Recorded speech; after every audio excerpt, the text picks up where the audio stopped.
जिनैन परमात्मा की अमृत झरती सुध जिंदेसा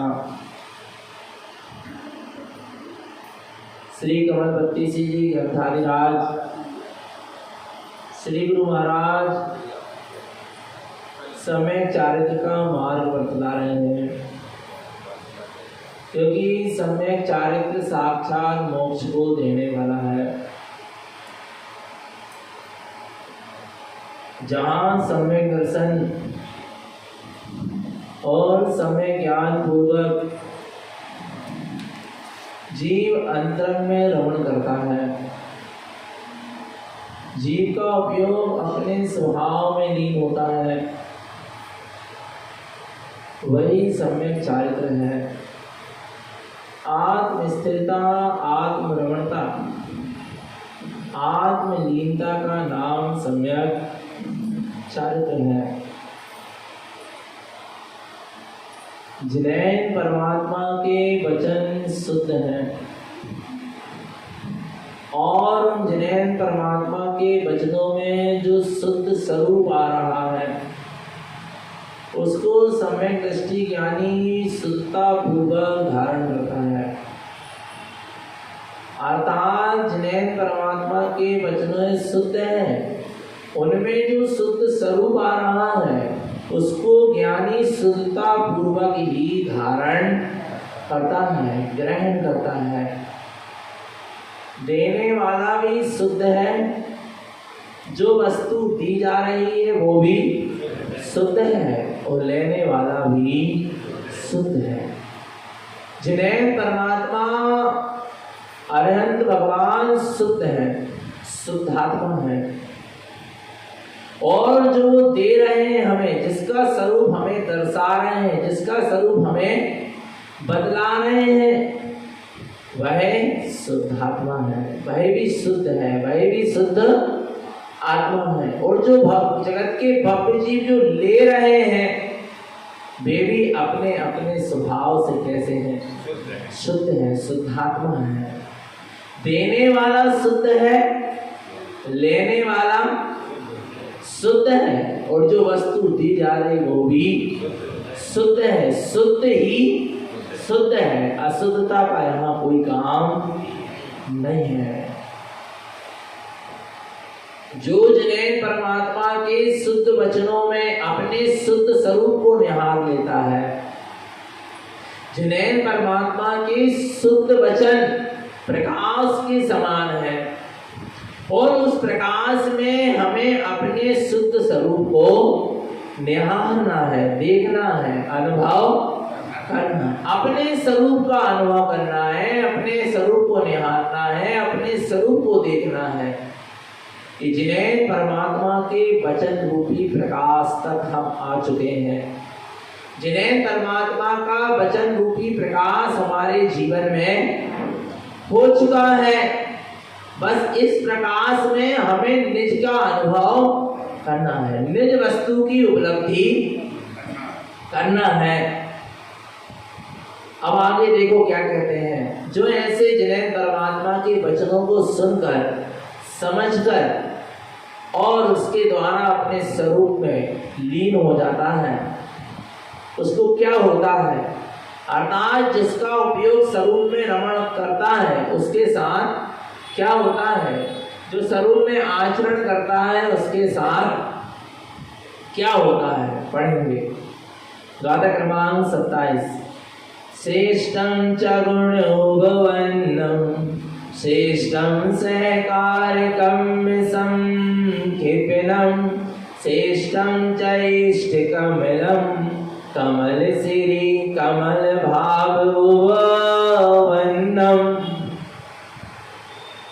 ध्यान होना चाहिए। कमल श्री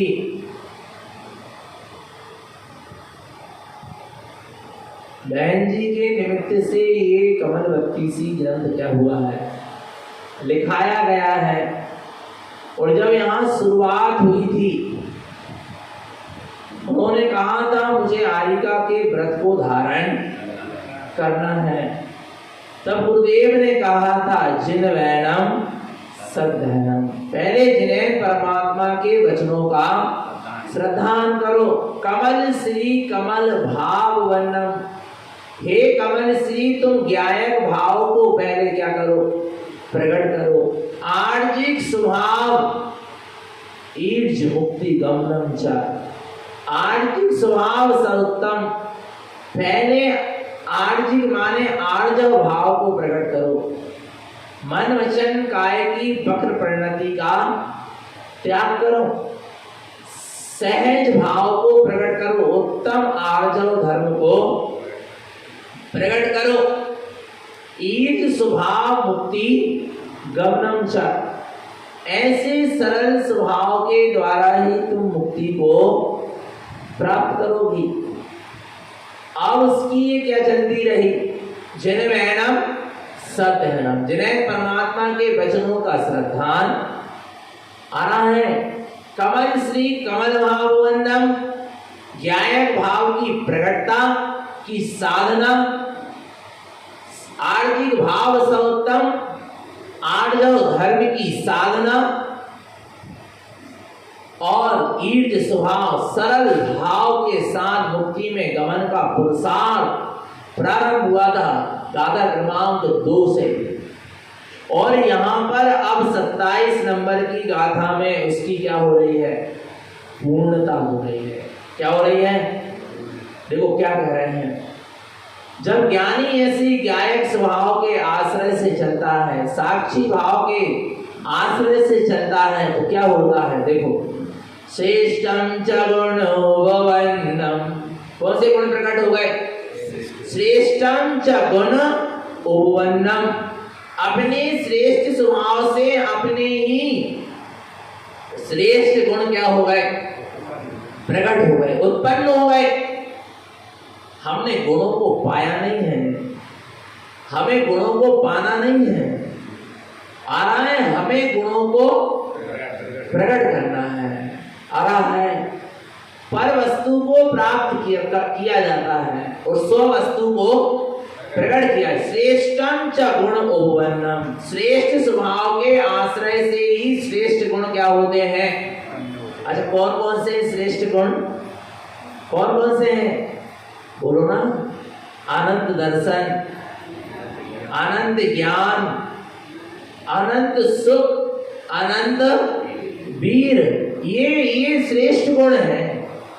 तो कहाँ मिलेंगे, श्रेष्ठम च गुण उपवन्नम, कहाँ मिलेंगे ये, अपने निज आत्म स्वभाव में ही मिलेंगे, अपने परम पारणामिक स्वभाव भाव में ही ये गुण मिलेंगे। ये गुण वहीं से प्रकट होंगे, इनको ढूंढने कहीं बाहर जाना, ये भीतर ही मिलेंगे, भीतर वाला ही देने वाला है। कौन देने वाला है इन गुणों को, कौन प्रकट कराने वाला है इन गुणों को, अपने भीतर वाला अपना निःशुद्धात्म तत्व ही इन गुणों को क्या कराएगा, उपवन्नम, प्रकट कराएगा। जब जीव अपने स्वरूप में स्थित होता है तो ये श्रेष्ठ गुण अपने आप क्या होते हैं, प्रकट होते। श्रेष्ठम च गुण उपवन्नम, कौन से गुण, श्रेष्ठ गुण प्रकट हो गए, आत्मिक गुण प्रकट होना चाहिए। कौन से गुण, और आत्मिक गुण कौन कौन से हैं, अनंत दर्शन, अनंत ज्ञान, अनंत सुख और अनंत वीर बल, आ रहा है, ये आत्मिक गुण है। और बाकी सब कर्म उदय जन्य से मिली हुई व्यवस्था है। किससे मिली हुई, कर्म उदय जन्य से मिली व्यवस्था है। बाकी जितने अनंत दर्शन, अनंत ज्ञान, अनंत सुख और अनंत बल और अनंत वीर, ये जो गुण हैं, ये कौन से गुण हैं, आत्मिक गुण है, स्वयं के आत्म स्वभाव से ही प्रकट होने वाले हैं। फिर क्या करें, कौन से गुण का सहकार करें, अनंत दर्शन का करें, क्या अनंत ज्ञान का करें, क्या अनंत सुख का करें, क्या अनंत वीर का करें, बोलो कौन से गुण का सहकार करें। अच्छा, हाँ, पप्पू ये कह रहे हैं अनंत ज्ञान का सहकार करो। किसका करो, अनंत ज्ञान का करो, बहुत अच्छी बात है, आ रहा है, कम से कम अनंत ज्ञान का ही सहकार करा। पर समझना, गुरु महाराज क्या कह रहे हैं? श्रेष्ठम च गुणोपवन्नम, ये सारे श्रेष्ठ गुण क्या हो जाएंगे? उपवन्नम, प्रकट हो जाएंगे। प्रकट हो रहे हैं किसके सहकार करने से? आ रहा है श्रेष्ठम सहकारकम संक्षेपणम, अपने श्रेष्ठ ममल स्वभाव के सहकार करने से। किसके सहकार करने से? आनंद दर्शन का सहकार नहीं, आनंद दर्शन वाला जो है उसका सहकार करना है, आनंद ज्ञान का नहीं। आनंद ज्ञान वाला जो है उस ममल स्वभाव का सहकार करो। आनंद सुख का नहीं, आनंद सुख वाला जो है उस स्वभाव का सहकार करो। आनंद वीर का नहीं, आनंद वीर वाला जो है उस ममल स्वभाव का सहकार करो। आ रहा है श्रेष्ठम सहकार, तुम अपने परम वाणामिक श्रेष्ठ ध्रुव ममल स्वभाव का सहकार करो। ये गुण अपने आप क्या हो जाएंगे? प्रकट हो जाएंगे। तुम गुणी को सहकार करो। किसका सहकार करना है? गुण का नहीं, किसका? गुणी का सहकार करोगे तो गुण अपने आप क्या होंगे? प्रकट होंगे। गुण को चाहने से गुण नहीं मिलते, गुण को चाहने से गुण प्रकट नहीं होते, गुणी को चाहने से गुण अपने आप क्या होंगे? तो जहां अपना गुणी माने ये सारे गुण जहां समाये हुए हैं, ये सारे गुण जहां भरे हुए हैं, ये सारे गुण जहां पर है विद्यमान है, उस गुणी माने उस स्वभाव का सहकार करो, उस स्वरूप का सहकार करो। अपने ममल स्वभाव का सहकार करो, अपने श्रेष्ठ ध्रुव स्वभाव का सहकार करो। श्रेष्ठम च गुण उपवन्नम, ये सारे श्रेष्ठ गुण क्या होंगे? प्रकट होंगे। गुणों को नहीं चाहना है, गुणी को चाहना है। किसको चाहना है? बोलो, किसको चाहना है? गुणी को चाहेंगे तो गुण अपने आप क्या हो जाएंगे? मिल जाएंगे। और गुण आ रहा है, और गुणी को नहीं चाहोगे तो गुण कभी मिलने वाले नहीं है। तो किसका सहकार करना है? आ रहा है श्रेष्ठम च गुणोपवन्नम, सारे श्रेष्ठ गुण प्रकट होंगे। क्या करना पड़ेगा? श्रेष्ठम सहकारकम संक्षेपणम, अपने श्रेष्ठ ध्रुव स्वभाव का सहकार करो। क्या होगा इससे? यहाँ पर गुण भी प्रकट होंगे। एक आत्म स्वरूप का सहकार करने से गुण प्रकट होंगे, और कम में संक्षेपणम, और कर्मों क्या होंगे? 6 भी होंगे। 2 काम होगा। कौन कौन सा काम होगा? क्या? यहाँ आत्मा के गुण क्या होंगे? प्रकट होंगे, और वहां बाहर में कर्मों का क्षय होगा। एक काम करो, नहीं आ रहा? क्या करना है? फल 2 मिलेगा। काम 1 और फल 2। क्या काम करना है? श्रेष्ठम सहकार, अपने श्रेष्ठ ध्रुव ममल स्वभाव का सहकार करो, अपने आत्म स्वभाव का सहकार करो। क्या होगा? श्रेष्ठम च गुण उपवन्नम, अनंत गुण, आत्मिक गुण, श्रेष्ठ गुण क्या होंगे? प्रकट होंगे। और कम संक्षेपणम, और कर्म भी यहाँ पर क्या होंगे? 6। 1 पंथ 2 काज। आ रहा है भगवान आत्मा। सारे प्रश्नों का उत्तर एक ही है। क्या कहा? क्या कहा? बोलो। सारे प्रश्नों का उत्तर एक है। अच्छा, क्या क्या प्रश्न है? अच्छा, आप बताओ। कछु प्रश्न है क्या? नहीं है? क्या क्या प्रश्न है?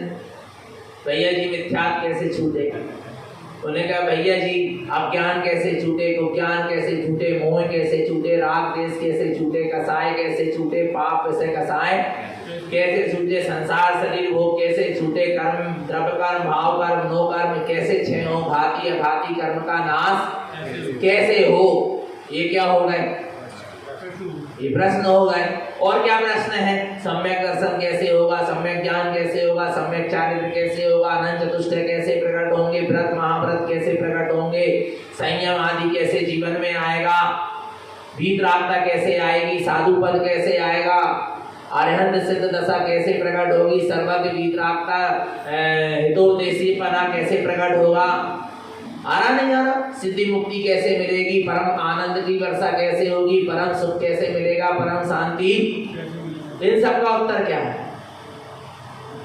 श्रेष्ठम सहकार, अपने श्रेष्ठ उत्कृष्ट परम इष्ट निज आत्म स्वभाव का क्या कर लो, सहकार कर लो। यहाँ मिथ्यात अज्ञान विज्ञान राग देश मोह कर्म कसाय भी क्या हो जाएंगे, संसार भी क्या हो जाएगा, छूट जाएगा। और यहाँ आत्मा के अनंत चतुष्टय आदि अनंत गुण भी अपने यहाँ प्रकट नहीं आ रहा। संसार मार्ग बंद होगा और मोक्ष का मार्ग खुल जाएगा और मोक्ष रूपी मंजिल भी क्या हो जाएगी। उत्तर एक ही है, क्या, श्रेष्ठम सहकार, अपने श्रेष्ठ ममल स्वभाव का क्या करो, सहकार करना है। अपने स्वभाव का सहकार करते चलो, बस अपने आप सारा काम बनता चला जाएगा। इसके अलावा कुछ करने की आवश्यकता आ रहा है भगवान, अपने आप काम बनेगा। तुम अपने श्रेष्ठ ममल स्वभाव का सहकार करो, यही उत्तर है। संसार मार्ग से छूटने का, मोक्ष के मार्ग पर चलकर मुक्ति को पाने का यही एकमात्र उत्तर है कि अपने श्रेष्ठ आत्म स्वभाव का सहकार करो, जैसे बने वैसे। उत्तर तो मिल रहा है, पर वो उत्तर में से ना वो आधी पत्ती है ना जो तामे लगी है, वो क्या नहीं हो पा रही, वो अलग नहीं हो पा रही। नहीं तो वास्तव में क्या मिल जाता, क्या उत्तर मिल जाता। अलग करके देखो, बोलो, उत्तर तो मिला पर वो उत्तर क्या नहीं हो पा रहा, उत्तर नहीं पा रहा। पत्ती लगी ना, उत्तर, उत्तर में ही उत्तर क्या है छुपा है, बस वो पत्ती अलग करना, क्या करना है, उतरना है। महावीर स्वामी उत्तर देते गए। राजा सैनिक ने 60,000 क्या किए, प्रश्न किए। आज पूरे द्वादश सांग की क्या हो गई, रचना हो गई। आरा भगवान आत्मा महावीर स्वामी से प्रश्न किया, राजा सैनिक ने 60,000 प्रश्न किए, महावीर उत्तर देते चले गए और राजा सैनिक के हृदय में वो उतरता भी। अच्छा, क्यों उतर गया? उत्तर मिल तो रहा है अपन को, पर उतर नहीं पा रहा। वो कहा, हृदय में। क्यों नहीं उतर पा रहा?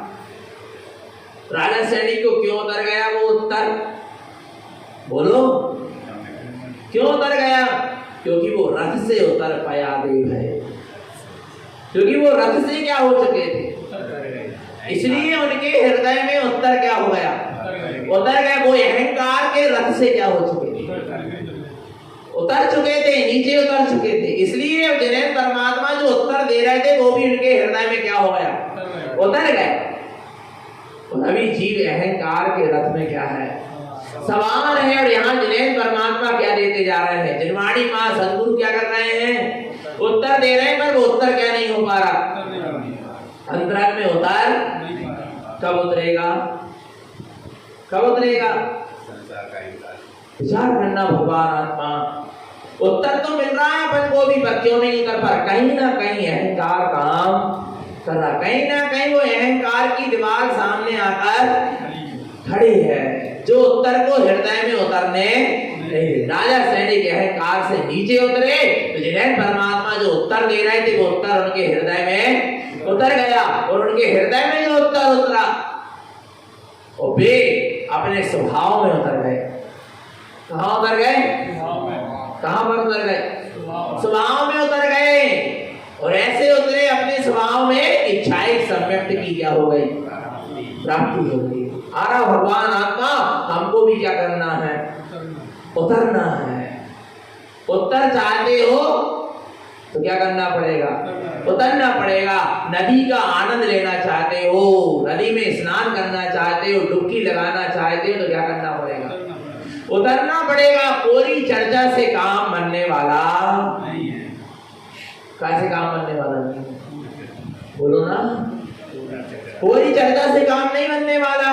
क्या करना पड़ेगा, उतरना पड़ेगा।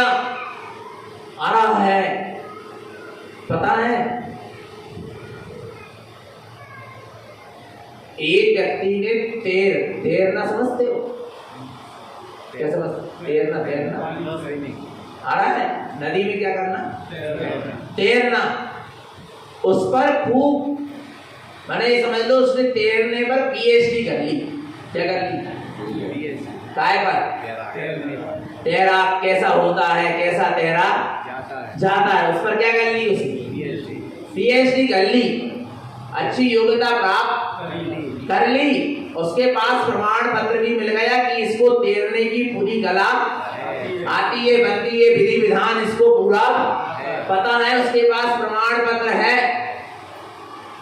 पत्र से कोई प्रमाण नहीं होता, आचरण से प्रमाण होता है। पत्रक तो कईयों के पास मिल जाएगा, पर क्या होना चाहिए? आचरण होना चाहिए। नहीं आ रहा भगवान आत्मा समझना।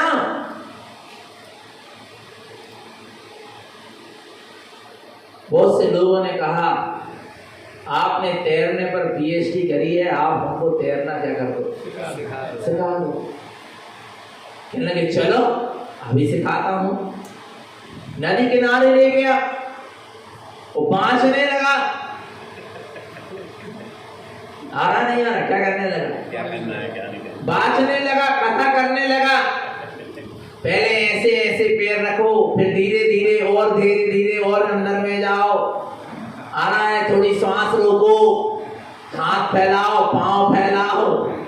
आ रहा है, नाक बंद करो, एक बार अंदर डूबो, फिर बाहर निकलो। आ रहा नहीं आ रहा, क्या करने लगी? क्या होने लगी? उत्तर चल रहा नहीं चल रहा? बोलो ना, उत्तर क्या हो रहा है? तुम सबने कहे कि एक काम करो,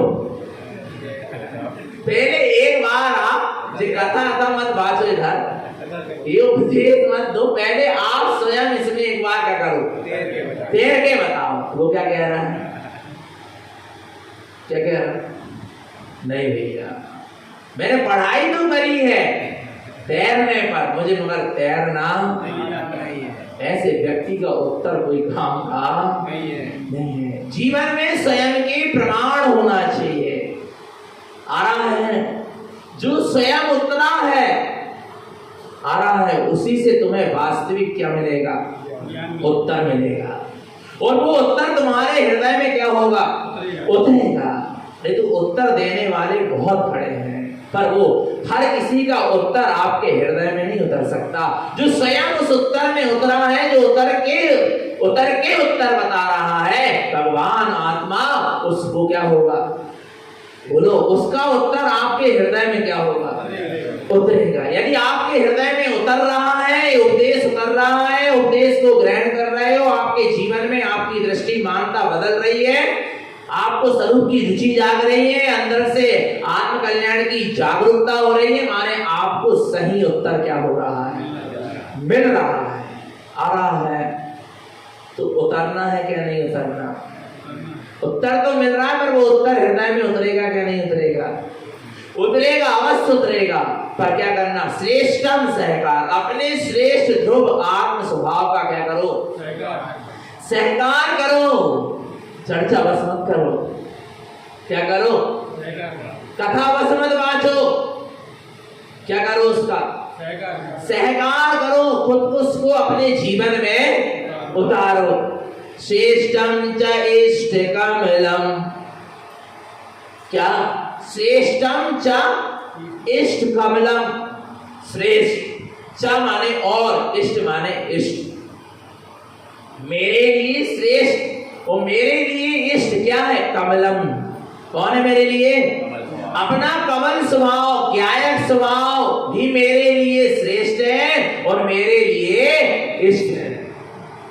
इसके अलावा मेरे लिए और कुछ श्रेष्ठ मेरा जो ज्ञायक स्वभाव है, निर्लिप्त न्यारा स्वभाव है, सारे कर्म मलों के बीच में रहने के बाद भी जो उनसे अछूता है, शरीर आदि द्रव्य नो कर्म, ज्ञान वर्ण आदि द्रव्य कर्म और मोह आदि भाव कर्म, इन सब के बीच में रहने के बाद भी जो मेरा शुद्ध आत्म स्वभाव है वो कमल की तरह निर्लिप्त और न्यारा है। श्रेष्ठम, वही मेरे लिए क्या है? श्रेष्ठ है। चा इष्टम, वही मेरे लिए क्या है? इष्ट है। ऐसा स्वीकार हो गया किसको? कमल श्री को। आ रहा है, कमल श्री कमल भाव ममलम चा। ऐसा कमल भाव उस कमल श्री को क्या हो गया, प्रकट हो गया। और अब गुरु महाराज कह रहे हैं ममलम चा। अब वो ऐसे ज्ञायक भाव के साथ अपने ममल स्वभाव की ओर आगे बढ़ रहा है। किसकी ओर? ममल स्वभाव की ओर। कैसे आगे बढ़ोगे? कमल भाव के साथ। कौन से भाव के साथ? कमल के भाव के साथ, निर्लिप्त न्यारे ज्ञायक भाव के साथ तुम अपने ममलय ममल त्रिकाल शुद्ध भाव की ओर आगे बढ़ोगे। मिथ्या दृष्टि कौन कौन कौन कौन? मिथ्या दृष्टि ममल स्वभाव की ओर आगे नहीं बढ़ सकता। सम्यक दृष्टि जिसकी कमल भाव प्रकट हुआ है, जिसको ज्ञायक साक्षी भाव प्रकट हुआ है, जिसने अपने आप के स्वरूप को जाना है, पहचाना है, अनुभव किया है, उसको ही ममल भाव की ओर वो ही क्या होगा, आगे बढ़ेगा। बढ़ना है क्या नहीं बढ़ना? तो कमल भाव को क्या कर लो, आज से ज्ञायक रहना प्रारंभ कर दो। क्या रहना प्रारंभ कर दो? अच्छा अभी ज्ञायक नहीं हो क्या आप? बोलो बोलो ना। प्रत्येक जीव ज्ञायक है, पर मैं ज्ञायक हूं उसका मैं ज्ञायक नहीं हो पा रहा, ज्ञायक का ज्ञायक नहीं हो पा रहा। बस इतनी सी क्या है, प्रत्येक जीव ज्ञायक। आप करता हो क्या?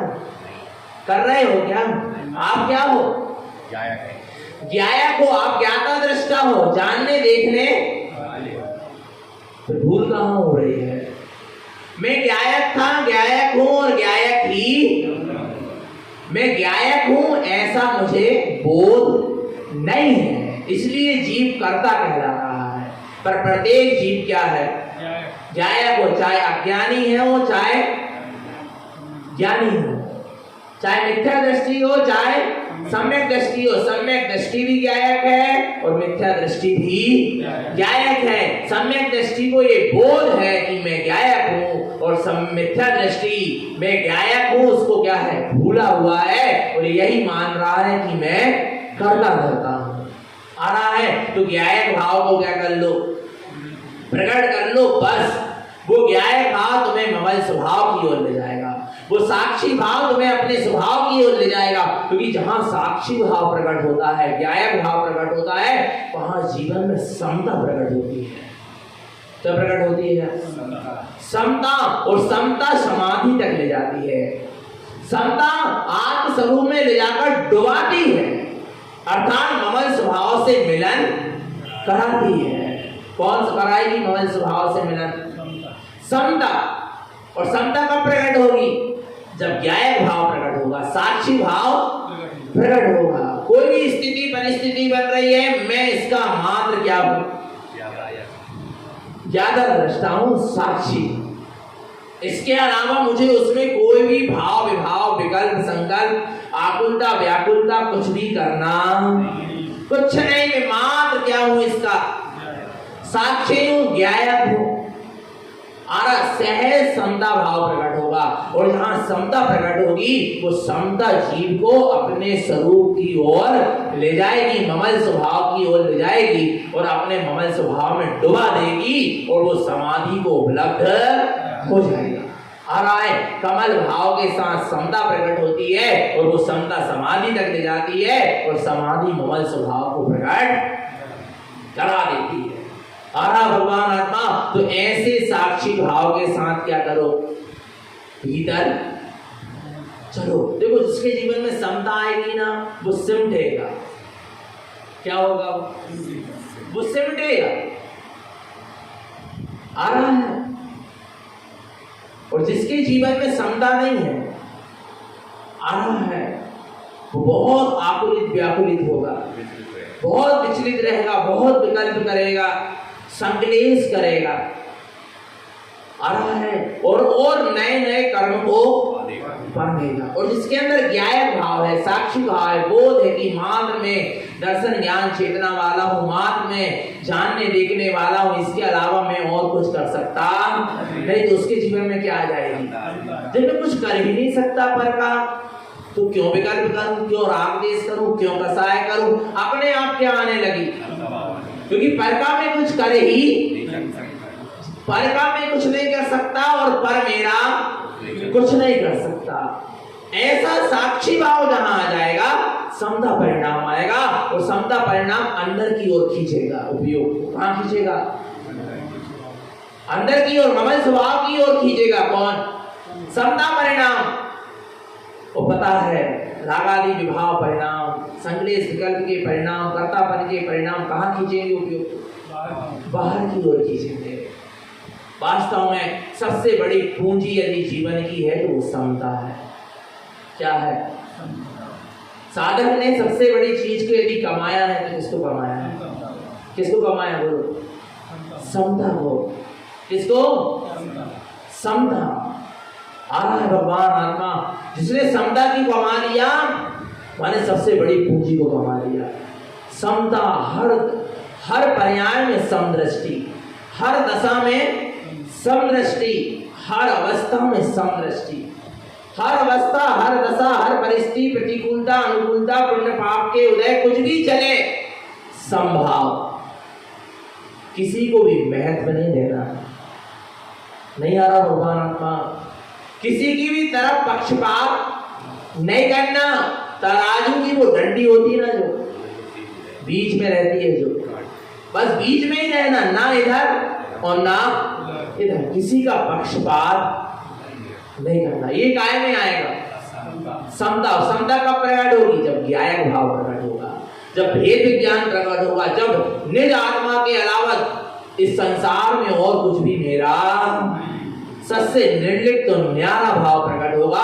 और ऐसी समता कहां डुबाएगी? अंदर की ओर डुबाएगी। आ रहा भगवान आत्मा, समता सबसे बड़ी क्या है? पूंजी है। आ रहा भगवान आत्मा, क्षमता में रहो, हर समय, हर स्थिति में, हर परिस्थिति में। परिणाम एक एक समय की संभालो। क्या संभालो? आ रहा है, आपके परिणाम व्याकुलित होते हैं और आपके अकेले के नहीं होते। आ रहा है, आप जिस संयोग में हो, आ रहा है, उन संयोगी जीवों के भी परिणाम क्या होते हैं? कलुषित होते हैं। आ रहा भगवान आत्मा, एक जीव के परिणाम बिगाड़ने से उसका तो क्या होगा? नुकसान होगा ही होगा, उसकी तो दुर्गति होगी होगी, उसको तो कर्म का बंध होगा। और बताएं एक चीज, ज्ञानी के कदाचित क्या हो जाए? परिणाम बिगड़ जाए। किसके? किसके? ज्ञानी के। तो ज्ञानी तो अपने परिणामों को क्या कर लेगा? संभाल लेगा। पर उस ज्ञानी के परिणाम बिगाड़ने से आ रहा है, धर्म की अवहेलना होगी। आ रहा है, धर्म की अवहेलना होगी, धर्मात्मा की अवहेलना होगी। नहीं आ रहा भगवान आत्मा, वो तो समझ जाएगा अंतरंग में कभी ना कभी, क्योंकि उसको उतना ज्ञान है। पर वो कर्म के उदय से उसका परिणाम क्या हुआ? बिगड़ा। वो तो अपने आप में अपने आप की संभाल कर लेगा, पर वो उसका जो एक समय का परिणाम बिगड़ा, उसके कारण पूरे ज्ञानी बदनाम होंगे, पूरा धर्म बदनाम होगा। नहीं आ रहा भगवान आत्मा समझ में? आपको पता है,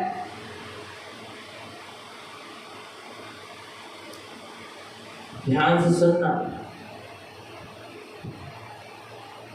वो सेठ जी की कहानी सुनी है आपने, जो घी का दीपक जला के क्या कर रहे थे? सामायिक कर रहे थे। जब तक ये घी का दीपक क्या होगा? जलता रहेगा, तब तक मैं सामायिक करता रहूंगा। ध्यान से समझना, परिणाम खराब करता कोई है, वो बदनाम होता कोई है। समझना भगवान आत्मा आ रहा है, घी का दीपक जला के क्या करने लगे? सामायिक। जब तक ये दीपक क्या ना हो जाए, बुझ ना जाए जब तक मैं समाहित करता रहूंगा। परिणाम अच्छा था क्या नहीं? बोलो, बहुत अच्छा परिणाम था। वहां से उनकी स्त्री आई, अरे दीपक में घी कम होता जा रहा है और इनका बड़ा अच्छा उपयोग लगा है, बढ़िया लगा है। उन्होंने थोड़ा सा घी और क्या कर दिया, वहां से बहुएं आई, उन्होंने भी धीरे धीरे क्या करने लगी, घी डाल दिया। यहाँ पर अंदर में व्याकुलता क्या हो गई, बढ़ने लगी। आ रहा है पर नुकसान नहीं होगा, ध्यान से समझना। यहाँ व्याकुलता क्या होने लगी, बढ़ने लगी, परिणाम बिगड़ने लगा। गला रुंध गया, गले सूख गया, प्यास लगने लगी। परिणाम समाइक छोड़ के काय में चला गया, प्यास में चला गया, त्रसा वेदनी कर्म की तरह उपयोग चला गया। स्वभाव से उपयोग हटकर कहाँ चला गया, त्रसा वेदनी कर्म के उदय में चला गया। आ रहा है और आयु का अंत आ गया और जीव त्रियंश गति में जाकर उसी घर की बावड़ी में कुएं में मेंढक हो गया। आ रहा है समझ में? एक चीज बताओ, जीव को मेंढक की पर्याय में कौन ले गया?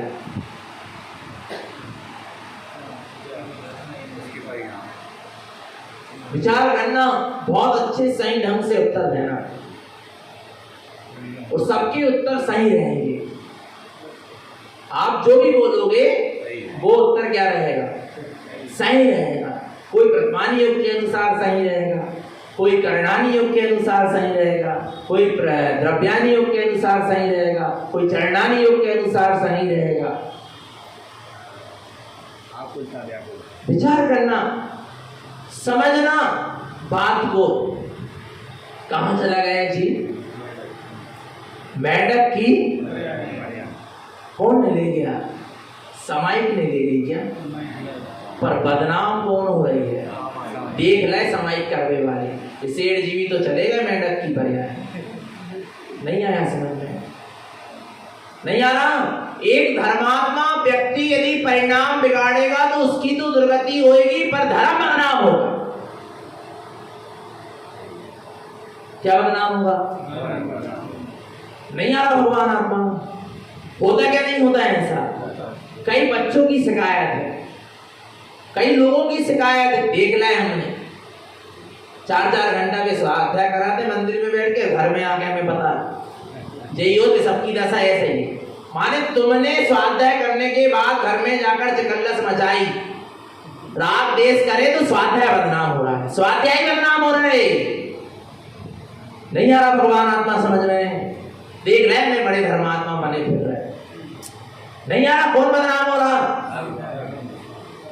एक सामान्य व्यक्ति परिणाम बिगाड़ेगा तो उसका बस घाटा होगा, पर एक धर्मात्मा पुरुष, एक संयमी जीव, एक व्रती, या जो लोगों की दृष्टि में धर्मात्मा कहलाने लगा है, वो यदि परिणाम बिगाड़ेगा तो उससे उसका तो ह्रास होगा, साथ में धर्म की भी अवहेलना होगी, धर्म का भी ह्रास। इसलिए ज्ञानी को भूख भूख के कदम क्या होना चाहिए, रखना चाहिए। कृपाण की धार पर चलने वाला क्या है, मार्ग है, ऐसी मार्ग नहीं है। सुभाषित रत्न संदोहों में पिछले बार लिखा हमने नागपुर में वो ग्रंथ, उसमें आचार्य सकल कीर्ति ने ही लिखा है जहां तक उसको, तो वो कहते हैं इस मिथ्यात ने, किसने इस मिथ्यात ने, इस मिथ्या मान्यता ने मुनि को भी निंदनीय कह दिया, कहलवा दिया।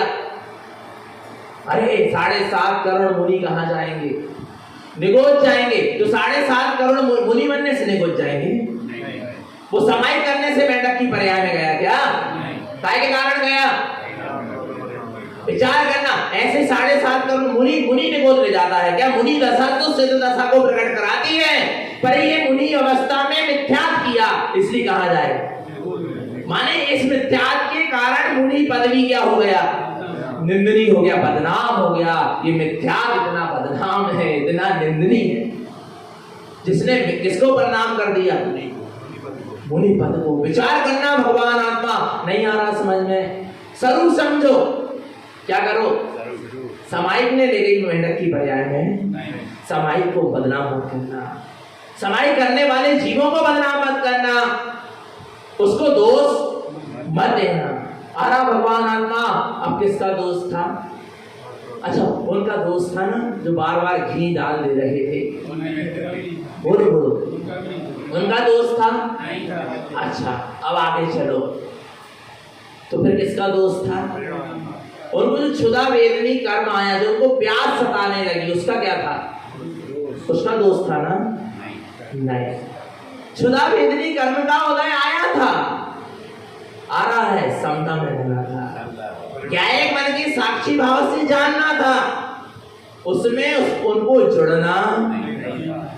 यदि क्षुधा वो तृषा वेदनी कर्म का उदय आया, प्यास का भाव आया, तो तृषा वेदनी कर्म के उदय से आया कोई बात नहीं।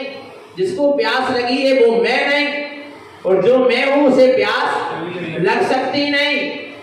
आ रहा है? जो मैं हूं उसे पानी की आवश्यकता नहीं, और जिसे पानी की आवश्यकता है वो मैं नहीं। यदि ऐसा भेद विज्ञान चलता रहता उस कर्म के उदय में भी, तो कोई उस जीव को मेंढक की पर्याय में नहीं, उनके स्वयं का तृषा वेदनी कर्म का उदय, प्यास का भाव ने भी उन्हें कहा नहीं ले गया, मेंढक की पर्याय में नहीं ले गया। वो उस प्रास के उदय में, उस कर्म के उदय में अपने स्वरूप को भूलकर उसके उदय में क्या हो गए? जुड़ गए। इसलिए कहा गए मेंढक की पर्याय में गए।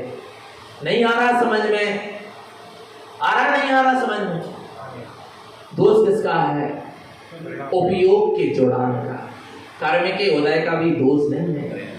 कर्म के उदय से जो प्यास के भाव हुए, वो भावों का भी दोष नहीं है। उनमें जो उपयोग क्या हो गया?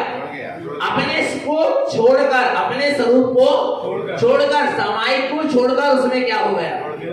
उसका दोष है। उपयोग की विपरीतता का दोष है। इसके अलावा और किसी का दोष नहीं आ रहा भगवान आत्मा। पर बदनाम क्या हो गया? समाइक हो गई। नहीं आ रहा भगवान आत्मा। इसलिए बहुत समझ के चलने की क्या है आवश्यकता है। कमल श्री कमल भाव ममलम चा। इसलिए पहले ज्ञायक भाव को प्रकट करो, साक्षी भाव को प्रकट करो, फिर घर से निकलना, फिर सफेद कपड़े पहनना, और फिर सफेद कपड़ों को उतारना। पता है, जब तुम घर में 4 लोगों के बीच में समता से नहीं रह सकते, तो इतनी बड़ी समाज के बीच में कैसे समता से रहोगे? आ रहा नहीं आ रहा भगवान आत्मा? नहीं आ रहा समझ में? जब तुम घर में 8 लोगों के बीच में साक्षी बनकर नहीं रह सके, ज्ञायक बनकर नहीं रह सके, तो जब घर से निकलकर समाज के बीच में आओगे, 1000 लोग मिलेंगे और 1000 तरह के लोग मिलेंगे, नाना प्रकार के जीव मिलेंगे, फिर उनके बीच में कैसे समता से रह पाओगे?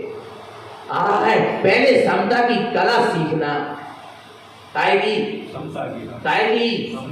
समता की कला सीखना, नहीं तो जरा जरा में रुष्ट होगे।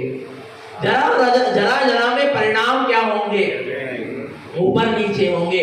घर में तो तू अपनी आ रहा नहीं आ रहा माता को, स्त्री को क्या कर सकता है? कह देगा ऐसा नहीं, ऐसा भोजन चाहिए। पर जब तू समाज में निकलेगा तो फिर कह भी, फिर परिणाम क्या होंगे? पहले क्या करना? समता रस में डूब कर निकलना। कैसा? समता रस में डूब कर निकलना घर से। समता रूपी पूंजी को लेकर निकलना घर से। तब तू साधना की ऊंचाइयों को क्या कर पाएगा?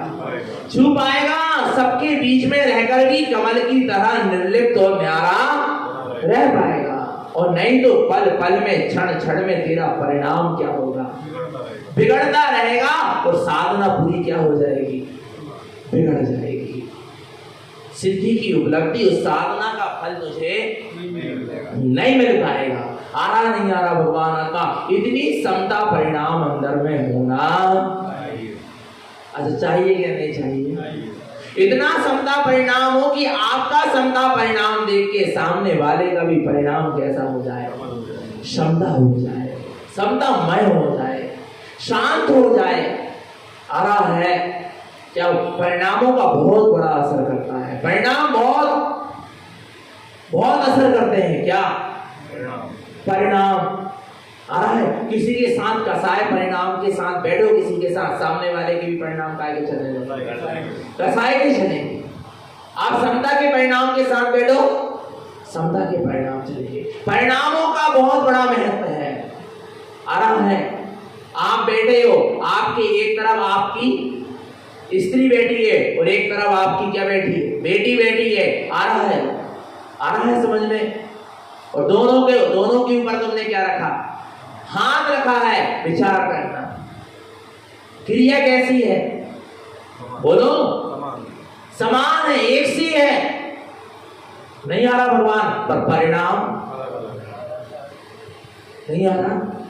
एक ही समय में क्रिया हो रही, स्त्री और बेटी दोनों हैं, आजू बाजू बैठी हैं, एक सी क्रिया हो रही, एक सी वार्तालाप हो रही, पर जो दृष्टि स्त्री के प्रति है वो दृष्टि पुत्री के प्रति नहीं है, और जो दृष्टि पुत्री के प्रति है वो दृष्टि स्त्री के प्रति नहीं है। जो परिणाम स्त्री के प्रति है वो परिणाम पुत्री के प्रति नहीं है, और जो परिणाम पुत्री के प्रति है वो परिणाम स्त्री के प्रति नहीं है। परिणामों का बहुत बड़ा असर होता है। समझ लेना। नहीं आ रहा समझ में भगवान आत्मा? तुम्हारे अंदर में सम्यक परिणाम चले, तुम्हारे अंदर में क्षमता के परिणाम चले, ज्ञायकता के परिणाम चले, साक्षी भाव के परिणाम चले, मंद कसाय के परिणाम चले, क्षमा के परिणाम चले, मार्दव आर्दव सत्य के परिणाम चले, सामने वाले की भी वैसे ही क्या चलेंगे परिणाम। और आपके अंदर में मिथ्यात्व के, अज्ञान के, कुज्ञान के, राग के, देश के, कसाय के परिणाम चलेंगे, सामने वाले के भी वैसे क्या करेंगे परिणाम चल सकते हैं। ये निमित्त नैमित्तिक क्या कहलाता है? संबंध कहलाता है। आरा भगवान आत्मा परिणामों का बहुत बड़ा क्या है? और सुनो, कितने ही परिणाम ऊपर नीचे हो जाए, कितने ही परिणाम क्या हो जाए, ऊपर नीचे हो जाए, तो अपने स्वभाव को मत खोना। किसको मत खोना? किसको मत खोना? अपने स्वभाव से दृष्टि मत हटाना। आ रहा है ये परिणाम सब एक समय के हैं, पर ये एक समय के परिणाम तुझे स्वभाव से च्युत कर देते हैं और कर्मों से जोड़ देते हैं और अनंत कर्मों का बंध करा देते हैं। और ये परिणाम एक एक समय के परिणाम यदि स्वभाव की ओर जुड़ जाए तो असंख्यात कर्मों की क्या हो जाती है? कम सम क्षिपनम। कर्म क्या हो जाते हैं? क्षिप जाते हैं, क्षय हो जाते हैं।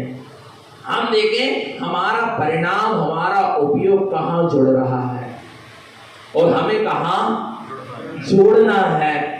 आ रहा नहीं आ रहा भगवान आत्मा? समझना तो कहाँ जुड़ना चाहिए?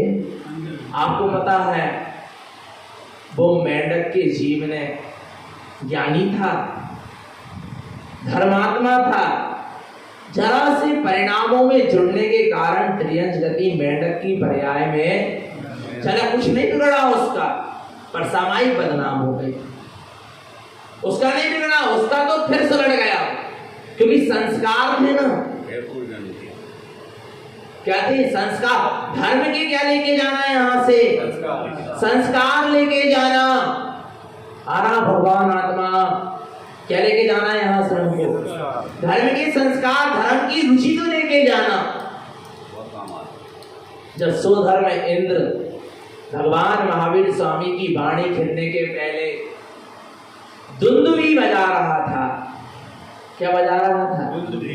कि चलो चलो चलो, सुनो सुनो सुनो। आ रहा है परम गुरु तीर्थंकर भगवान सर्वज्ञ प्रभु भगवान महावीर स्वामी की दिव्य ध्वनि खिलने वाली है। आ रहा है, नगाड़े बजा रहा था, बिलौआ दे रहा। कौन देता बिलौआ? बोलो ना, जिनवाणी सुनने का बेलूगा कौन दे रहा? सोधर इंद्र सरी के काम में लगे हैं, भगवान के समूह शरण में नहीं आ रहा भगवान आत्मा। विचार करना, डिंडोरी पीट रहा है, चलो भगवान की कहा। तुम अपने पड़ोसी से नहीं कह सकते, तुम अपने घर वालों से नहीं कह सकते आते आते चलो भैया जिनवाणी सुनने चलो। वे आए और बिल्कुल पर कह दो एक बार, हम जा रहे हैं चैत्यालय जिनवाणी सुनने, चलो कह दो। तो नहीं जा रहे सो ना जाए, उनकी मर्जी, पर जबरदस्ती भी मत करना, नहीं तो उनका परिणाम क्या हो जाएगा? खराब हो जाए। पर सहजता से कह सकते क्या? नहीं कह सकते। बोलो भगवान।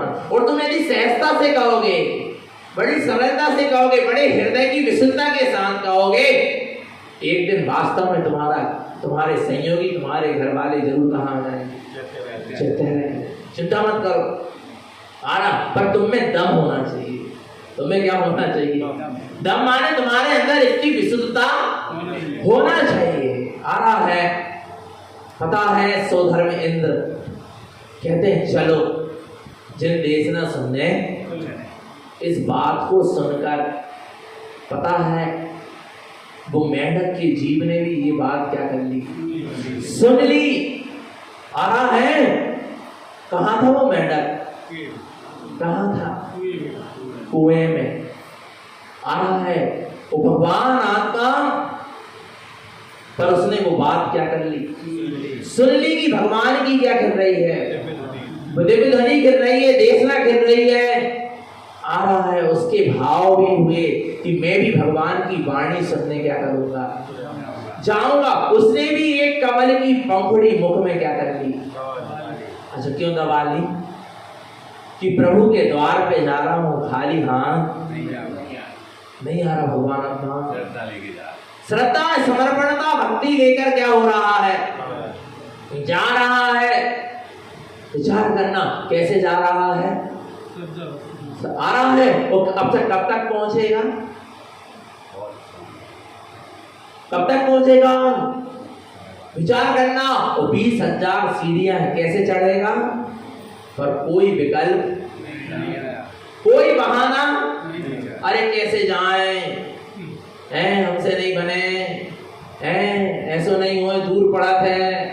लो, अरे तुम बहाना तो रखो, तुम थोड़ा सा पुरुषार्थ तो करो। क्या करें, हमसे बनता ही नहीं है, बड़े आशाएं हैं, ऐसो है वैसो है, घर में कोई नहीं रहे, लड़का बच्चा अकेले छोड़ के कैसे आए, काम वाली आन वाली है, ओके देखने हैं, दुनिया भर के कितने बहाना है। क्या करें, इस सीजन को समय चल रहा। अरे आने आपको सुनना नहीं है, इसलिए इतने क्या है। वो मेंढक के पास भी तो बहुत बहाने थे, उसमें कह सकती थी, कब तक पहुंचे, कहाँ है ये भी पता नहीं, पर निकल पड़ा कि हमको भगवान की देशना क्या करना है। किसने किसने किसने प्रेरित किया उसको? किसने? पूर्व जन्म के धर्म के संस्कारों में, पूर्व जन्म की आत्म रुचि के संस्कारों में, वो उदय में आए हैं। और संस्कार लेके तो चले जाना आत्मकल्याण के, आत्मा की रुचि के संस्कार लेके तो यहाँ से चले जाना। तुम्हारा काम कहीं ना कहीं क्या होगा, बन जाएगा। निकल पड़ा, विचार करना, कोई बहाना नहीं। मैं कैसे जाऊंगा, कैसे पहुंचूंगा, कैसे 20,000 सीढ़ियां होगी भगवान के समोसरण में, कैसे चढ़ूंगा, कोई विकल्प, बस कहाँ है ये भी विकल्प नहीं, बस लगन लगी, चल पड़ा। आ रहा भगवान आत्मा, और पता क्या हुआ, हाथी पर सवार हुए राजा सैनिक भगवान महावीर स्वामी के कहाँ जा रहे थे, समव शरण में जा रहे थे। और वो हाथी का पैर उस मेंढक के ऊपर क्या हो गया, क्या हुआ? अच्छा हुआ कि बुरा हुआ? अच्छा हुआ। अबे तो कह रहा है अच्छा हुआ। अरे भैया जी, हम आ तो रहे थे और ऐसी ऐसी स्थिति बन गई बीच रास्ता में, हम इतो धर्म कराते हैं, इतने प्रवचन सुनाते हैं, इतनी तथ्य की चर्चा सुनाते हैं, इतने नियम संयम पालन, फिर भी हमारे साथ समस्या आ रही, बुरे बुरो हो रहा, क्या कर रहे हैं? तो अच्छा ही हो रहा, कर्मों की क्या हो रही आ रहा नहीं, आपको समझ में नहीं आ रहा। आप धर्म कर रहे हैं ना, इसलिए आपके कर्मों की क्या हो रही, वो जल्दी जल्दी उदय में आ रहा है, क्योंकि आगे आपका बहुत अच्छा समय आने पर क्या करता है जी, अश्रद्धा कर लेता। कच्चू नहीं हो रहा, इतने दिन से सुन रहा है, समझ रहा है, इतने दिन से धर्म कर रहा है, नियम संयम कर रहा है, स्वाध्याय कर रहा है, कच्चू नहीं हो रहा, अब तो करना ही है। अरे वो तो धर्म करने से आपके जो बाद में कर्म उदय में आना वो पहले ही आ गए, और आगे का रास्ता आपका क्या होना, साफ होना। पर जीव ये समझता मेंढक के ऊपर हाथी का क्या रखा गया, पैर रखा गया। अब बोलो ना, अब क्या होगा, अच्छा हुआ क्या बुरा हुआ है, क्या हुआ बोलो, क्या अच्छा हुआ, समझना भगवान आत्मा। वो मेंढक के प्राण अंत हो गए, पर्याय क्या हो गई, छूट गई। विचार करना भगवान आत्मा कितना बुरा हुआ है। कहा धर्म करो और धक्का पाओ, ऐसा कह देते हैं लोग, ऐसा नहीं है। तुम तो धर्म करा चलो, कितना ही धक्का मिले तुम। वो एक सूत्र कहते रहते हैं ना, पड़े रहो दरबार में धक्का धनी के खाओ, और एक दिन ऐसा होगा तुम स्वयं धनी बन। पर पड़े रहो कौन के दरबार में, कहते होते नहीं, आहा भगवान आत्मा सत्य के दरबार में कितने ही तुम्हें काम मिले, धक्का मुक्की मिले, पर तुम पड़े रहो। वो कोई यहाँ से निकाले भी तो मत निकलो, इतने डटे रहो दरबार में, धक्का धनी के खाओ। आ रहा है धक्का धनी के खाओ, क्योंकि धनी मान ही धक्का दे रहे हैं। आ रहा भगवान आत्मा के रूप धक्का खाओ, पर पड़े रहो, डटे रहो दरबार में, धक्का धनी के खाओ, और एक दिन ऐसा होएगा तुम स्वयं धनी बन जाओ। चिंता मत करो, पर पड़े रहना, लगे रहना मार्ग में। उछाला था, रखा गया पैर, प्राण अंत हुए, चला गया। और राजा सैनिक कहाँ पहुंचे, भगवान के समोसरण में पहुंचे। राजा सैनिक भगवान के समोसरण में पहुंचे और कहते हैं, प्रभु हर दिन में पहले आता था और आज ये कौन आकर खड़ा हो गया। नहीं आ रहा समझ में, हर दिन मैं पहले आकर खड़ा होता था समोसरण में, और आज ये कौन खड़ा हो गया, और ये कौन देव है जिसके मुकुट में मेंढक का चिन्ह है। नहीं आ रहा, वो मेंढक का जीव सीधे क्या हुआ, आ रहा है कहां पहुंचा, देव पर्याय में गया, और देव पर्याय में सीधे उत्पात सैया में क्या होता है, जन्म होता है। वहां कोई बचपना जितना कुछ नहीं होता, एक सी पर्याय होती है जीवन पर्यंत के लिए। सीधे देव पर्याय में गया, उत्पात सैया में जन्म लिया, और सीधे भगवान के समोसरण में पहुंच गया। राजा सैनिक से पहले समोसरण में कौन, मेंढक था जी। कौन जो हाथी में बैठ के, रथों में बैठ के सवार होके जा रहे थे, वे बाद में पहुंचे, और मेंढक कैसे पहुंच गया, किसने पहुंचा दिया, श्रद्धा ने, भक्ति ने, आस्था ने, समर्पणता ने, उसकी अंतरंग की भावना ने। हमको भी भाना है कि नहीं ऐसी भावना, बोलो ना। वो इतनी दूर पहुंच गया, अपन इतने अंदर, इतने निकट नहीं पहुंच पा रहे, बोलो ना। भगवान का समोसरण तो बहुत दूर था, पर बोलो ना, अपनी आत्मा, अपना निशुद्धात्मा, अपने अनंत गुणों का नाथ, निज ममलय ममल स्वभाव, निज परमात्मा देव का समोसरण कहाँ लगा है, अपने भीतर ही लगा है। वहां पहुंचने में कितनी देर है। तुम्हारी श्रद्धा प्रगाढ़ होना चाहिए, तुम्हारी श्रद्धा, समर्पणता, भक्ति, आस्था, भावना प्रबल होना चाहिए। अभी तुम्हें तुम्हारे निशुद्धात्मा के क्या होंगे, दर्शन होंगे। आरा भगवान आत्मा महावीर स्वामी कहते हैं, ए राजा सैनिक, तेरे हाथी के पैर के नीचे इस मेंढक का क्या हुआ, मरण हुआ, और यहाँ आके देवगति में जन्म लेके वो तेरे से पहले क्या हो गया। तुम किसी को अपने से छोटा मत समझना। आ रहा है, तुम रथ में नहीं और महारथ में क्या हो जाओ, सवार हो जाओ, पर किसी को अपने से छोटा मत समझना। आ रहा है, छोटे और बड़े होने से कुछ नहीं होता। श्रद्धा कितनी बड़ी है, क्या श्रद्धा कितनी बड़ी है, भावना कितनी प्रबल है, भक्ति कितनी प्रबल है, आस्था कितनी प्रबल है। आ रहा है, ये महत्वपूर्ण होता है। आ रहा भगवान आत्मा, आप रथ नहीं और महारथ नहीं, प्लेन में ही घूमो तो जिंदगी में कछु नहीं होने। आ रहा भगवान आत्मा, पर क्या होना चाहिए, अपनी श्रद्धा। श्रद्धा सबसे बड़ी चीज है। जिसके पास श्रद्धा है उसके पास सब कुछ है, और जिसके पास सम्यक श्रद्धा श्रद्धा नहीं है, उससे बड़ा कंगाल इस दुनिया में और कोई नहीं है। जिसके जीवन में सम्यक श्रद्धा नहीं है, सच्ची श्रद्धा नहीं है, जो सम्यक श्रद्धा से भरा नहीं है, आ रहा है, उससे बड़ा दरिद्री व्यक्ति और गरीब व्यक्ति इस दुनिया में और कोई नहीं। ऐसा मैं नहीं कह रहा, ऐसा आचार्यों ने कहा है। तो सम्यक श्रद्धा को जगाएं, सम्यक आस्था को जगाएं, तो निरंतर निशुद्धात्मा की सुरत रखें। हम सबका जीवन सम्यक और संयम में बना रहे। बोलिए आचार्य प्रवर श्रीमद चिंतारण मंडलाचार्य जी महाराज की, शुद्धात्म देव की जय। नमोस्तु तत्वंचन ध्यान।